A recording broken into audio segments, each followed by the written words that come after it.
January quite literally was one of the best reading months I've had in so long. I can't wait to tell you guys about everything that I read. I have some of them here behind me. Some of them were Kindle books. If you can't tell by my voice, I am getting over a cold, so bear with me with a little bit of my stuffy voice. Let's jump right into it. Here are the 7 books that I read this past January. I don't know what Miss Addie LaRue is doing in this pile because I did not read her this month. This was a month for Taylor Jenkins Reid. I read 3 of her books this month, 2 regular books, 1 short story, and I loved all of them. Let's talk about that. Here we have The 7 Husbands of Evelyn Hugo and Carrie Soto is back. I'm going to talk about The 7 Husbands first. I read this one first. So The 7 Husbands of Evelyn Hugo is quite possibly one of the most popular books on social media in this past year. This follows Evelyn Hugo, who is now 80-ish at the time that the story takes place. She is a retired actress. She's very successful and very well known, kind of a sex icon in Hollywood. And she reaches out to a journalist asking her to do a sort of tell-all about her life. The journalist is very confused why she's chosen. She's kind of on the brink of losing her job. She's not really getting any promotions. She's just not really excelling in her career. So when she gets asked to do a tell-all by the famous Evelyn Hugo, she is utterly confused, but nonetheless, Monique is chosen to write this tell-all. And the book sort of follows Monique's experience talking to Evelyn Hugo and Evelyn telling the story of her life. So the majority of the book is a tell-all about Evelyn's life, jumping back and forth between the storytelling and the actual interactions between Evelyn and Monique. It is heartbreaking. I cried multiple times. Truthfully, this book was so good. I gave this 5 stars. I flew through it. I listened to the audiobook as I read it. 5 stars for this one. So good. I highly recommend if you're someone who likes drama, relationships. There is queer identities in this book. It's not like super inclusive. I don't want to say too much. Just read the fucking book. Okay, next we have Carrie Soto is Back, also by Taylor Jenkins Reid. I gave this a 4 out of 5. Oh, that is so pretty.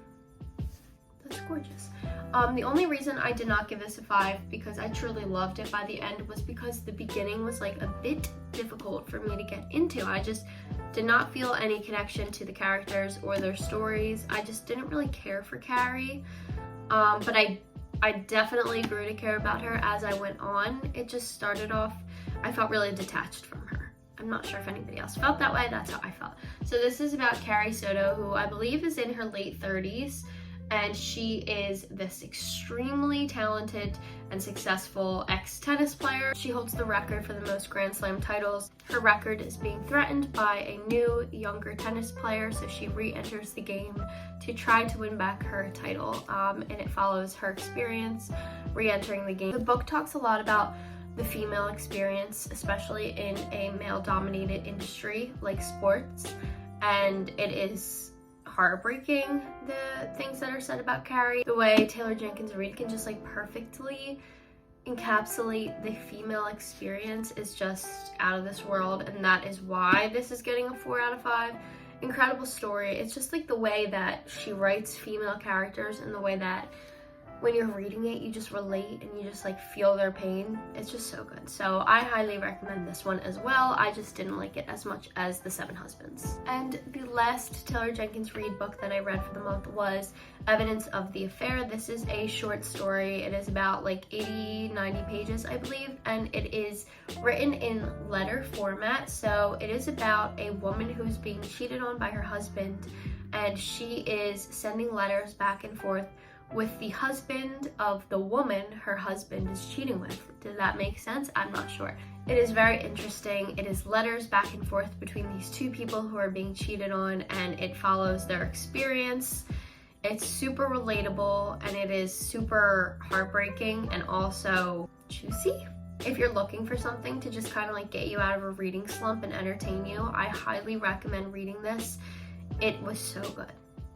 Okay, we are gonna move on to I think my favorite book of the month, quite possibly one of my all-time favorite books ever now, The Beautiful Miss Anastasia by Sophie Lark.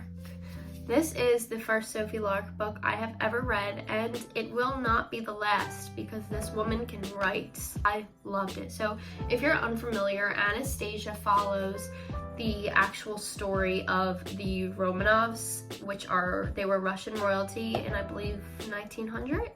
And they were all murdered. That is like real life history. There was a coup, they were taken over, they were murdered. The daughter, Anastasia, of the Tsar was never found. So there's this huge mystery, ambiguity over Anastasia. So this follows her story, and it is written with magic. So it is a fantasy romance, which is quite possibly the best genre in the entire universe. It starts off, I think, when she's around like 8 or 9, and it goes all the way until she is like 20, I think. So this is just Sophie Lark's own spin on the Romanov story, so definitely don't read this and expect to read a accurate description of Anastasia. Anastasia is just like this powerful, independent, strong woman, and she just takes control of her life, does what she needs to do, doesn't really worry about what people think, and I love her for it. And this book was just so good. I honestly want to read it again, and I don't reread books, but this one I am strongly considering. It has all of the components of like a perfect fantasy novel as well, like the setting, the world building, the magic. I can't recommend this enough. Please pick this up. If you take one recommendation from this video, it is this book.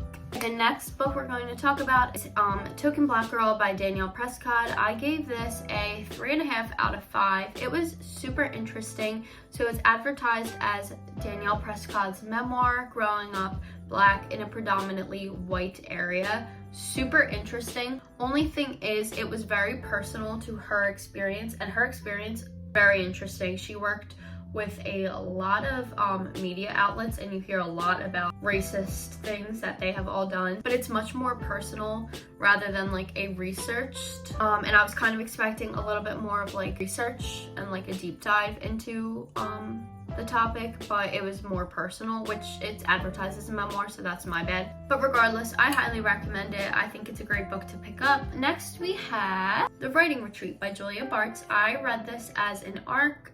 It is a psychological thriller about this woman who's an aspiring author. She gets invited to go to this writing retreat with 4 other women. It is hosted by this incredibly successful horror author.